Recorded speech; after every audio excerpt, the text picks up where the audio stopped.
हम ही कंफ्यूज हो गए होंगे, इसका मतलब अगर हम उन मीटिंगों में बैठे हैं तो हम ही कंफ्यूज रहे होंगे। आश्वासन दिया कि हम 6 सीटों पर विचार करेंगे, लेकिन जब रिजल्ट आया, घोषित की गई सीटें, तो समाजवादी पार्टी शून्य रही। विधानसभा स्तर पर कोई गठबंधन नहीं है इंडिया का, तो हम उसमें कभी मिलने नहीं जाती हमारी पार्टी के लोग, न अपनी हम सूची देते कांग्रेस के लोगों को, न कांग्रेस के लोगों का फोन उठाते। जैसा व्यवहार होगा समाजवादी पार्टी के साथ, वैसा ही व्यवहार उनको देखने को मिलेगा यहाँ पर। कांग्रेस पार्टी को कहना चाहता हूँ, अपने चिरकुट नेताओं से हमारी पार्टी के बारे में न बुलवाएं।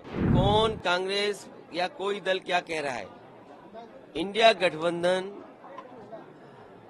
हम ही कंफ्यूज हो गए होंगे, इसका मतलब अगर हम उन मीटिंगों में बैठे हैं तो हम ही कंफ्यूज रहे होंगे। इसीलिए जिस व्यक्ति के बारे में आप बात कर रहे हैं, मुझे नहीं पता कि कांग्रेस पार्टी का कौन व्यक्ति इस तरह की बात कर रहा है। हमें तो ये लगा कि जब मध्य प्रदेश के मुख्यमंत्री जो रहे, पूर्व में कई बार मुख्यमंत्री रहे, वो रहे, उन्होंने मीटिंग बुलाई और पूछा समाजवादी पार्टी से। हमने अपनी पूरी परफॉर्मेंस बताई, किस समय पर समाजवादी पार्टी के विधायक कहाँ जीते हैं, कभी 1 जीते, कभी 2 जीते, कभी 5 जीते, और किस जगह हम नंबर 2 पे रहे।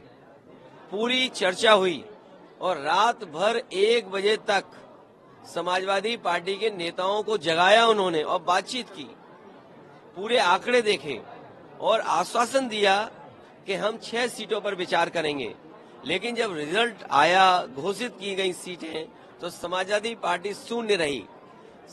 अगर ये मुझे पहले दिन पता होता कि विधानसभा स्तर पर कोई गठबंधन नहीं है इंडिया का, तो हम उसमें कभी मिलने नहीं जाती हमारी पार्टी के लोग, न अपनी हम सूची देते कांग्रेस के लोगों को, न कांग्रेस के लोगों का फोन उठाते।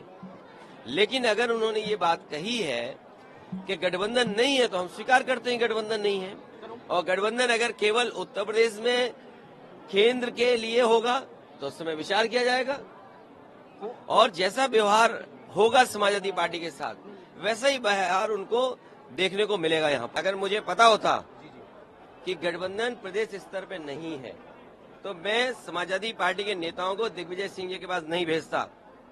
अगर मुझे ये पता होता कि समाजवादी पार्टी को प्रदेश स्तर पे गठबंधन नहीं कर रहे हैं, मैं कमलनाथ जी के पास अपनी पार्टी के लोगों को नहीं भेजता।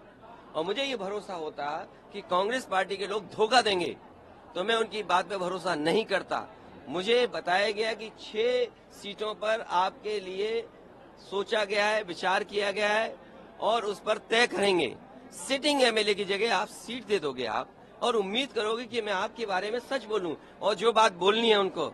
मैं आपके माध्यम से कांग्रेस पार्टी को कहना चाहता हूं, अपने चिरकुट नेताओं से हमारी पार्टी के बारे में न बुलवाएं।